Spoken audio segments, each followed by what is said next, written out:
Presidential সিস্টেমে president কেটে প্রধানমন্ত্রী লিখে দিচ্ছি 91 সালে।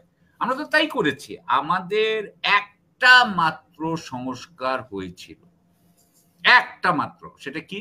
সেটা ছিল কেয়ারটেকার সিস্টেম। বিএনপির নেতাদের পক্ষে কোনো দুর্নীতি করা সম্ভব হবে না,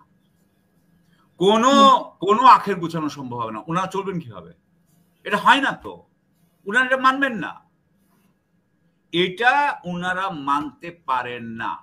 আমি একদম স্ট্রেট কথা বলছি, এখানে কোনো মরাল ব্যাপার না, এটা ইকোনমিক।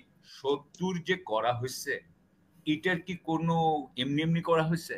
সেটা তো এমনি এমনি করা হয় নাই। আবুল হোসেন সরকারের সবাই এমপিরা বিক্রি হয়ে যাচ্ছিল, তাদেরকে তো ঠেকা দিতে হচ্ছে। তার মানে আমাদের এখানে পুলিশ আবার স্বাধীন পুলিশ হবে কিনা? মানে এখন ব্যাপার হচ্ছে, উনি বলছেন তো 5 বছর থাকার কারণেই তো উনি বলেছেন। উনি খুব খুশি হয়ে তখন বলেছেন, স্বরাষ্ট্র উপদেষ্টা, যে উনাদেরকে 5 বছর থাকতে বলতেছে। উনি তখন এটা বুঝাতে চেয়েছেন, আমাকে সবাই থাকতে বলছে, এখন আপনারা কি মনে করেন আমাদের থাকা উচিত, তাই না? এটা তো আর ইমপ্লাইড, এটা আপনার বলা হয় না, এটা বলেছেন। এখন যেহেতু এটা নিয়ে একটা আপনার যারা উনাদের পক্ষের নয়, যারা নির্বাচন চায়, তারা যেহেতু উনাদের এক সমালোচনা করছে, তারা যেহেতু ওই যে কি আপনার প্রধান প্রেস সচিব উনার সাইটে উনি কি কি বলতেছেন সেগুলোর সমালোচনা করছে, ফলে উনারা এখন আবার একটু ব্যাক ট্র্যাক করছেন, একটু পিছিয়ে আসছেন। এটা হচ্ছে অনেকটা ডান্সের মতো, বুঝছেন? এটা অনেকটা নাচের মতো। আমরা যেহেতু একটু আগায় গেছি, ওনার একটু আগায় গেছেন, আবার পিছিয়ে আসছেন, আবার কয়েকদিন পরে আগাবেন।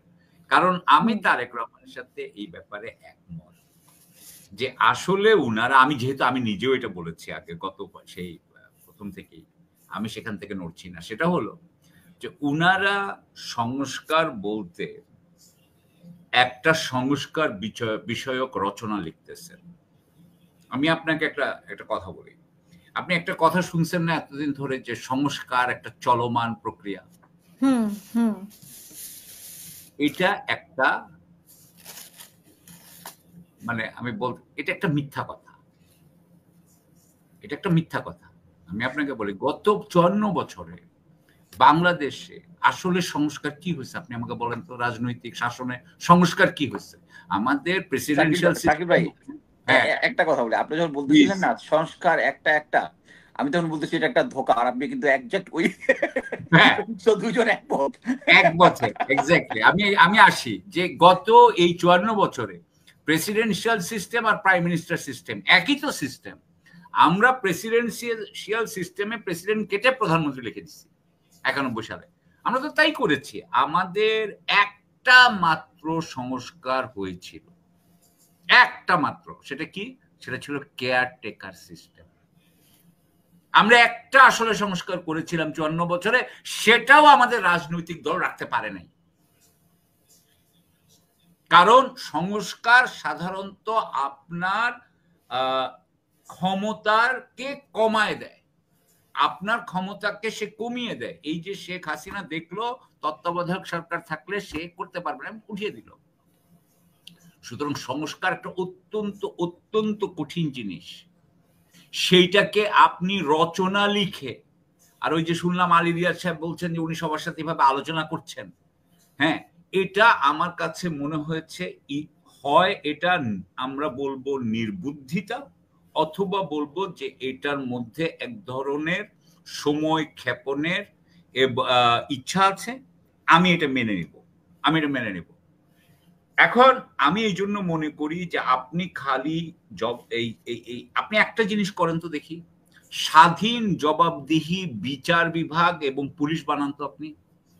আমরা যে এখন যে মেঘনাকে নিয়ে কথা বললাম, আমরা তো একটা স্বাধীন জবাবদিহি, যেটা জবাবদিহিতা আছে, এরকম একটা পুলিশ এবং একটা বিচার বিভাগ চাই, যাতে আমাদের দেশের যখনই অন্যান্য ক্ষমতায় যখন গণতান্ত্রিক দলগুলো আসবে, তখন তাদের বন্ধু বান্ধবরা যাতে এই দেশের টাকা লুট করে নিয়ে পালাতে না পারে। আমরা তো এটাই চাই।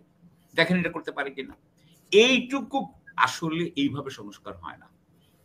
এবং সো ওই দিক দিয়ে আচ্ছা, আজকে যে বললো আলী রিয়াজ সাহেব, ঐক্যমতের কমিশনের সহসভাপতি, উনি বলছেন যে ঐক্যমতের ভিত্তিতে সব মতামত দূর, মানে মত পার্থক্য দূর করে ঐক্যমতের ভিত্তিতে ওনারা যে জাতীয় সনদ তৈরি করবেন। তো আমরা আগামীকালকেই কিন্তু আবার বিএনপি কিন্তু এর সাথে ডক্টর ইউনূসের সাথে বসছেন যে রোড ম্যাপের জন্য। ওনারা কিন্তু জাতীয় সনদও চাচ্ছেন না, জাতীয় ঐক্যমত্যের ভিত্তিতে যে জুলাই সনদ সেটাও কিন্তু চাচ্ছেন না, আবার জাতীয় সরকার সেটাও কিন্তু চাচ্ছেন না। ওনারা জাস্ট নির্বাচনের রোড ম্যাপটা চাচ্ছেন। তো এখানে কি আসলে জাতীয় ঐক্য সম্ভব হবে কিনা? আমি মনে করি না, কারণ আপনাকে এই যে এখনই বললাম যে স্বাধীন জবাবদিহিতামূলক বিচার বিভাগ এবং পুলিশ, তার মানে হচ্ছে বিএনপি যখন নেক্সট টাইম যদি ক্ষমতায় আসে, গণতান্ত্রিক নির্বাচন হলো, নির্বাচন হওয়ার পরে বিএনপি আসলো, তারা যদি এই স্বাধীন এবং জবাবদিহিতামূলক বিচার বিভাগ এবং পুলিশ মেনে নেয়, তাহলে বিএনপির নেতাদের পক্ষে কোনো দুর্নীতি করা সম্ভব হবে না, কোনো আখের গুছানো সম্ভব হবে না। ওনারা চলবেন কিভাবে? এটা হয় না তো, ওনারা এটা মানবেন না, এটা ওনারা মানতে পারেন না। আমি একদম স্ট্রেট কথা বলছি, এখানে কোনো মরাল ব্যাপার না, এটা ইকোনমিক। এটা সামনে আসছে কারণ বিএনপি এখন আর আওয়ামী লীগ যদি বিএনপি থাকতো, কথার কথা বলি, জাতীয় পার্টি আপনি মানে বড় দলগুলো যেগুলো সেকুলার পার্টি বা আওয়ামী লীগ এবং বিএনপি থাকলে তারা একই কথা বলতো। তারা এই যে এখন যে বলা হচ্ছে না যে 2 বারের বেশি প্রধানমন্ত্রী থাকতে পারবে না, এটা বিএনপি কখনোই মানতে রাজি না, মানতে পারে না। কারণ তার মানে কি, তারেক রহমান ধরেন 2 বার হইলো, কথার কথা, তারপর 3য় বার কে হবে? কারণ তারা তো চাইবে যে হয় তারেক রহমান হবে, নাহলে জাইমা রহমান হইতে হবে। আপনি এই জিনিসগুলোকে আপনি যদি সরাইতে চান, এটা বিএনপি মানবে না। কিন্তু ওনারা কিন্তু এটা এইভাবে ওনারা যেভাবে করতে চাচ্ছে, আমি এটাকে মনে করি এটা রুটলেস। এটার কোনো মানে এটা একটা সংস্কার হওয়ার আগে, আমি আপনাকে একটা উদাহরণ দিয়ে আমি সরি, আমি হয়তো বা ঠিক উদাহরণ হচ্ছে কিনা, 1831 সাল থেকে পাবলিক রিপ্রেজেন্টেশন অ্যাক্ট শুরু হয় ইউকেতে, হ্যাঁ, আপনার ইংল্যান্ডে এবং স্কটল্যান্ডে। সেটা কি, যে কিছু কিছু করে তারা ভোটার বাড়াইতে থাকে। 1831 থেকে ভোটার বাড়ানো শুরু হয়, 1920-এ এসে সব পুরুষরা ভোট পায়, ভোটের অধিকার পায়। তার মানে 90 বছর লেগেছে ভোটের অধিকার সব পুরুষকে দিতে, মহিলারা পায় নাই। মহিলারা পাবে হচ্ছে গিয়ে আরো আপনার 8-10 বছর পরে, 1928 সালে আমার যতদূর মনে পড়ে। তার মানে হচ্ছে যে আপনি চিন্তা করে দেখেন যে সবাইকে ভোট দিতে তার 100 বছর লেগেছে, 100 বছর লেগেছে ইউরোপে, ইউকে। এটা এত সোজা না। এবং এই জন্য আমি যেটা শুনতে পাচ্ছি যে বিএনপি নাকি মোটামুটি কোনোই সাবস্টেন্টিভ যেগুলো আপনার রিফর্ম সংস্কার, সেগুলোতে রাজি হচ্ছে না। আমি এই জন্য মনে করি যে আসলে এগুলো এদিক দিয়ে কিছু হবে না সংস্কার। আমার যেটা বক্তব্য সেটা হচ্ছে, আপনি গণভোটে যান, আপনি জনগণের কাছে যান, আপনি এটা রাজনৈতিক দলের কাছে রেখেন না, এটা জনগণ ঠিক করুক যে তারা কোন ধরনের সংস্কার চায়, তারা কি প্রেসিডেন্সিয়াল সিস্টেম চায় কিনা, তারা পার্লামেন্টারি সিস্টেম চায় কিনা। যেমন ধরেন মাহমুদুর রহমান ভাই উনি লিখেছেন প্রেসিডেন্সিয়াল সিস্টেম। আমাদের হয়তো বা আমি মনে করি যে আমাদের প্রেসিডেন্সিয়াল সিস্টেম হলে আমাদের দুর্নীতি কমবে, কম্পারেটিভলি কমবে, এটা আমি মনে করি, আমারটা ভুল হইতে পারে। কিন্তু আমাদের দেশে আওয়ামী লীগ অথবা বিএনপি যেভাবে জিততে পারে, 300 জায়গায় যেহেতু তাদের 300 ধরনের আপনার লোক লাগে, এই জিনিস থেকে আমরা একটু হলেও বাঁচতে চাই। যদি আমি এভাবে চিন্তা করি, প্রেসিডেন্সিয়াল ইলেকশন হইতে হবে এবং ডক্টর ইউনূস দাঁড়ায় যাক প্রেসিডেন্সিয়াল ইলেকশনে। আমার মত হচ্ছে এটা। আমি মনে করি উনি দাঁড়ালে উনি জিতবে, যদি অবশ্য উনি যদি ভালো করে দেশ ততক্ষণে চালাতে পারে। আমি মনে করি এই ঐক্যমত্য, এই যে জুলাই চার্টার, এইগুলো এইভাবে হবে বলে আমি মনে করি না।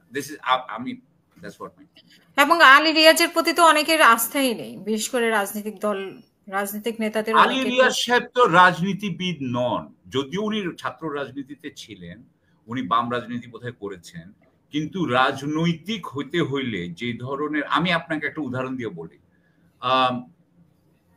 আপনার মুস্তাফিজের মনে থাকবে 1/11 সময় যখন মঈনুদ্দিন ফখরুদ্দিন আহমেদ সরকার যখন খুব মানে উল্টাপাল্টা করে ফেললো, হ্যাঁ, যখন এরা আওয়ামী লীগের হাতে সব উঠাই দিবে, তখন আওয়ামী লীগের হাতে উঠাই দেওয়ার এই প্রসেসটা পুরাটা কিন্তু নেগোশিয়েট করছে হচ্ছে হোসেন জিল্লুর রহমান সাহেব। এবং আপনার মনে আছে কিনা জানি না, তিনি কতবার উনাদের সাথে মিটিং করতেন, খালি মিটিং করতেন। এবং উনি কিন্তু খুবই মানে আমার কাছে মনে হয়েছে যে উনি খুবই শ্রুড নেগোশিয়েটার, এবং শ্রুড নেগোশিয়েট করে উনারা উনাদের আস্তে করে উনাদের সেফটি দিয়ে শেখ হাসিনাকে মানে উনাদের সেফ এক্সিট নিয়ে ওনারা চলে গেছেন। সো আমার মনে হয় যে এটার জন্য যেই ধরনের ম্যাচিউরিটি, স্ট্যাটাস লাগে, এটা আমি মনে করি না এটা ইউনূস সাহেবকে ডাইরেক্টলি নিতে হবে। আমি তাছাড়া তো অন্য কোনো মানুষকে দেখি না ওই স্ট্যাটাস আছে, কারণ আপনার যদি স্ট্যাটাস না থাকে, কথার কথা, জিন্না গান্ধী আর নেহরু ছাড়া কারো কথা শুনতো? কারো কথা শুনতো না। বল্লভভাই প্যাটেল, এই তিনজন ছাড়া কারো কথা জিন্না শুনতেন না। আবার উনারা এই যে গান্ধী বা এনারা জিন্না ছাড়া অন্য কাউকে কি মুসলিম রিপ্রেজেন্টেটিভ মানতেন? পরে তো আর মানতেন না, যদি চেষ্টা করেছিলেন মিসিং জিন্নাকে বাদ দেওয়ার। সো আমার কথা হচ্ছে ওই স্ট্যাচার লাগে, স্ট্যাটাস লাগে। তো স্ট্যাচার আমার মনে হয় এটাই খালি ইউনূস সাহেবের আছে, এবং ইউনূস সাহেব কিন্তু এই কাজটা করছেন না, সঙ্গত কারণেই হয়তো করছেন না, নিজেকে ইয়ের ঊর্ধ্বে রাখছেন, কিন্তু বিতর্কের ঊর্ধ্বে রাখছেন। হ্যাঁ, আমরা মনে করি না যে আলী রিয়াজ সাহেব আসলে আমাদেরকে একটা, আমি সরি, না, আপনি বলছেন যে আলী রিয়াজ রাজনৈতিক ব্যক্তি না, কিন্তু অনেকে বলছে যে উনি তো বিদেশি ছিলেন এবং বাংলাদেশের এই সংবিধান সম্পর্কেও ওনার আইডিয়াটা কতটুকু আছে সেটা নিয়েও সন্দেহ আছে, আইন নিয়ে কতটা ইয়ে আছে। আমার মনে হয় কি জানেন হাসিনা, সবচেয়ে বড় কথা হলো আপনার সাথে আমার সম্পর্কটা কেমন। আমি যদি আপনাকে হাসাইতে পারি, সত্যি কথা বলি, হ্যাঁ, আমি যদি আপনাকে হাসাইতে পারি, আমি যদি বলতে পারি যে না আমরা আসেন এইভাবে কাজ করি, তাহলে কিন্তু একরকম হয়ে যাবে। আমি আর মুস্তাফিজ কিন্তু কিছু একটা করে ফেলবো। আমার মনে হয় আমাদের ওয়ার্কিং রিলেশনশিপটাই ইনারা গ্রো করেনি, ওয়ার্কিং একটা রিলেশনশিপ আনতে হবে। সাকিব ভাই, আরেকটা ওই যে 70 অধ্যাদেশ যেটা, এটাতেও নাকি এনসিপিও নাকি রাজি হচ্ছে না। 70 অধ্যাদেশ যেটা 70 অধ্যাদেশ যদি থাকে তাহলে তো আর কোনো নির্বাচনেরই দরকার নেই। তাহলে 70 যদি থাকে তাহলে আমাদের এমপিরা জনপ্রতিনিধি হয় না, তারা তাদের নেতার এজেন্ট হয়, তারা তাদের নেতার এজেন্ট হয়। সেটা আপনি যেই পার্টির হন, আপনি আপনার পার্টির লিডারের এজেন্ট, আপনি তো কখনোই জনপ্রতিনিধি হতে পারবেন না। তাই যে এখন যেটা বললো এনসিপি নাকি, এটাও মানতেছে না। হ্যাঁ, এটা হিউজ। শুনেন, 70 যে করা হয়েছে, এটার কি কোনো এমনি এমনি করা হয়েছে? সেটা তো এমনি এমনি করা হয় নাই। আবুল হোসেন সরকারের সবাই এমপিরা বিক্রি হয়ে যাচ্ছিল, তাদেরকে তো টাকা দিতে হচ্ছে। তার মানে আমাদের এখানে পুলিশ আবার স্বাধীন পুলিশ হবে কিনা? আমাদের এখানে আপনার এমপিদের যদি বিক্রিটা ঠেকাইতে পারতেন তাহলে হয়তো 70ও অসুবিধা ছিল না, কিন্তু বিক্রি ঠেকাইতে পারতেছেন না। এত সোজা না এই সংস্কার, সোজা না। দেখেন, এই যে এমপির বিক্রি, যেটা এমপি শুধু দেশের ভিতর না, তো বিদেশে, ওই যে আমরা ইয়াতে মালদ্বীপে দেখলাম না যে বাজেট যে ওদের এমপিদেরকে বাইক করার জন্য, যেটা যদিও ফেল করছে। রাইট, সবাই কিন্তু করছে। তো আপনি এবার বলেন।